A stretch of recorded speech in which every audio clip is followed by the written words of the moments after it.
in the world do we spend so much money on space exploration in the face of so many pressing challenges here on Earth? It's a good question and a tough one for me.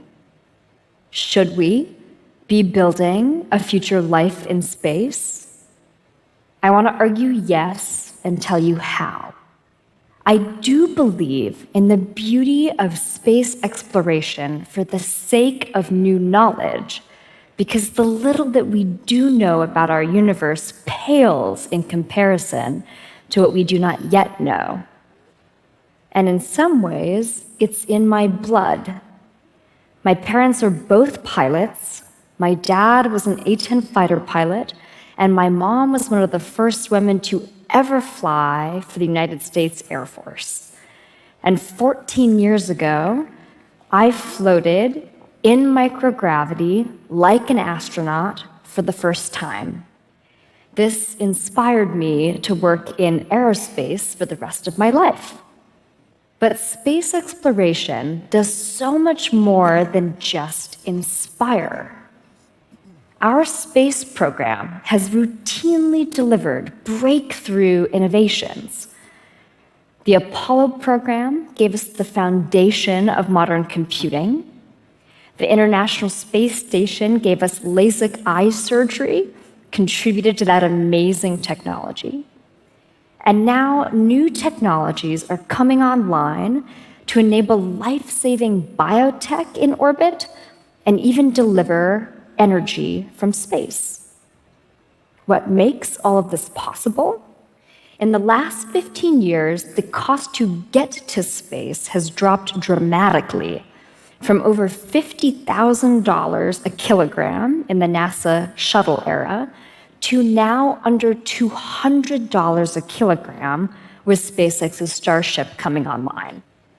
This is remarkable. This is like FedEx.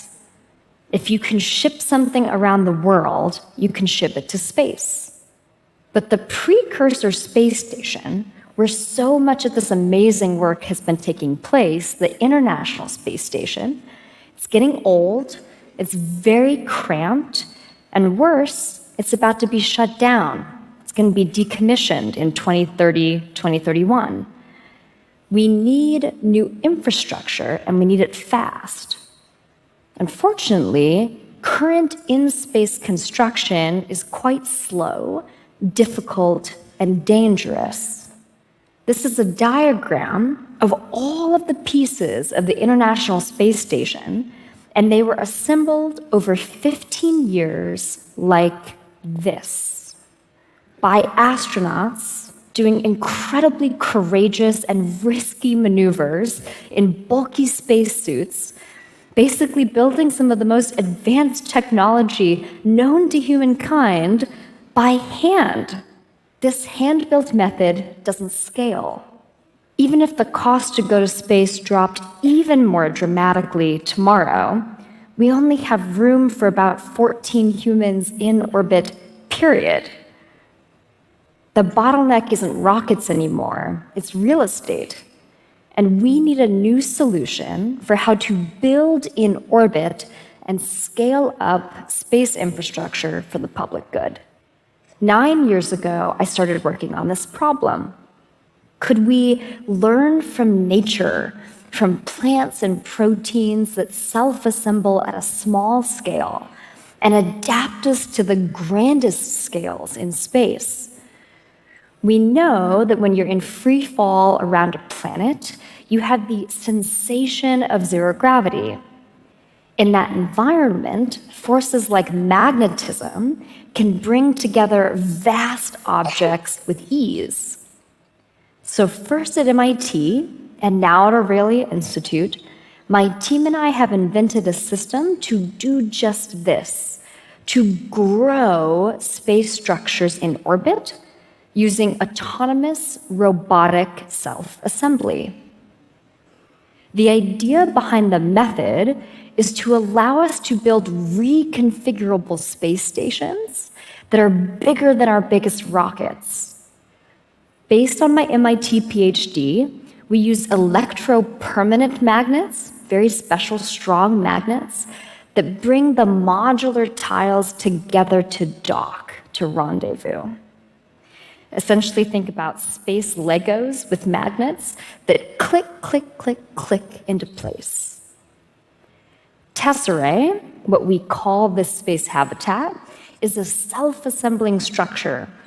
So we ship the modular parts to their destination, wherever they're meant to be, and once the tiles or the modules arrive, they build themselves. So we don't require astronauts or even robotic arms to go out and do slow or risky spacewalks and space maneuvers. Here you can see that the tiles were packed flat for their ride to orbit very efficiently. We like to joke on the team, this is like a glorified Pez dispenser, if you guys remember the candies from the 90s. And from there, after the tiles have come together to form one buckyball, multiple buckyballs can dock to form a larger space station. And the best part is that we have tested this in space twice.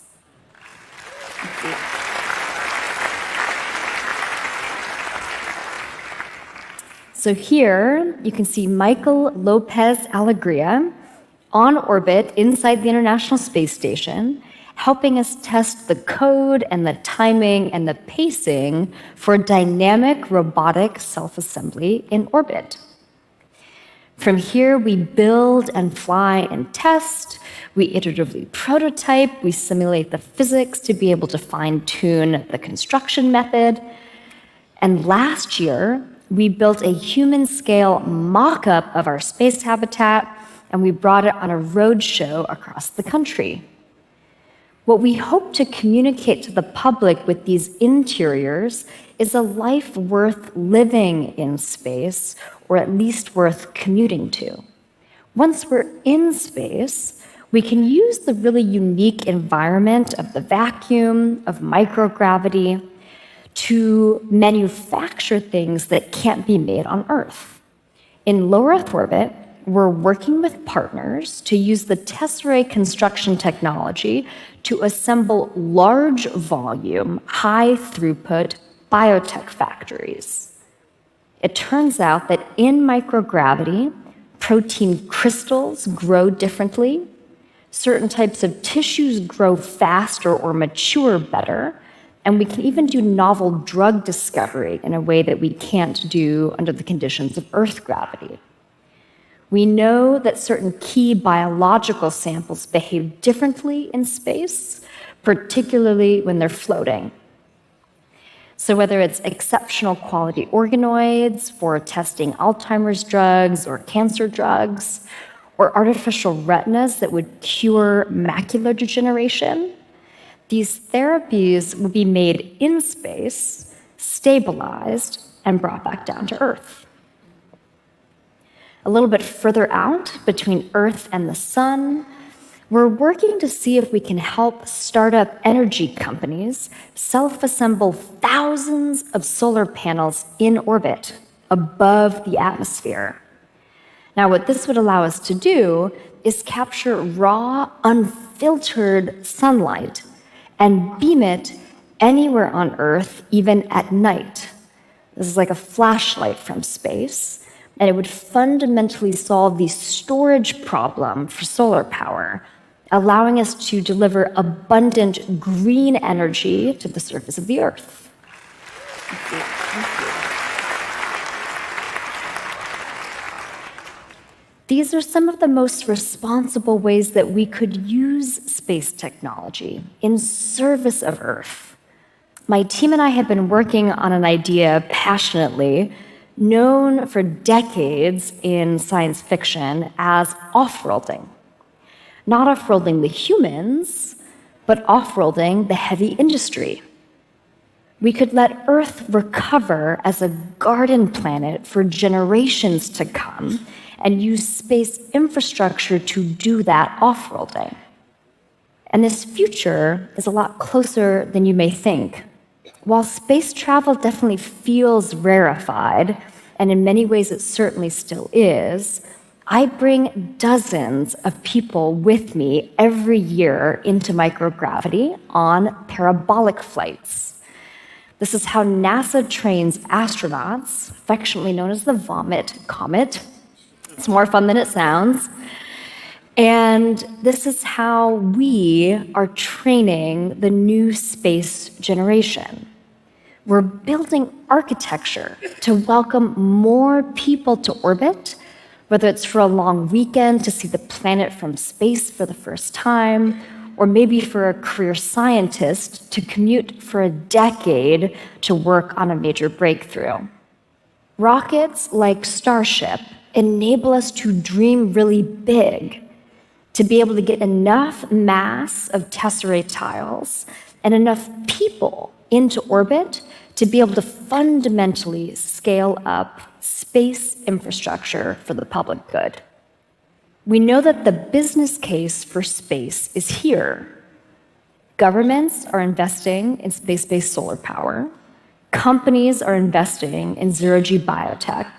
And in the next 10 years, we believe that we will be able to deploy our first modularly self-assembling space habitat and contribute to $1 trillion space economy. And one of the best things we could do with this infrastructure is harness it for the profound benefit of life on Earth. Because fundamentally, space exploration isn't about escaping Earth. In 1968, Bill Anders took this iconic photograph, now lovingly referred to as Earthrise, and he famously remarked, "We came all this way to explore the moon, and the most important thing is we discovered the Earth." Bill's comment reminds us that space exploration is about building an aspirational future for humanity wherever we are, on Earth, in orbit around Earth, or beyond. Access to space is cheap enough now and available enough. We need to update our conception of the possible. If we invest now in space infrastructure, if we invest now in space architecture, new paradigms for how we can build infrastructure in space, we can profoundly expand humanity's horizons while still protecting the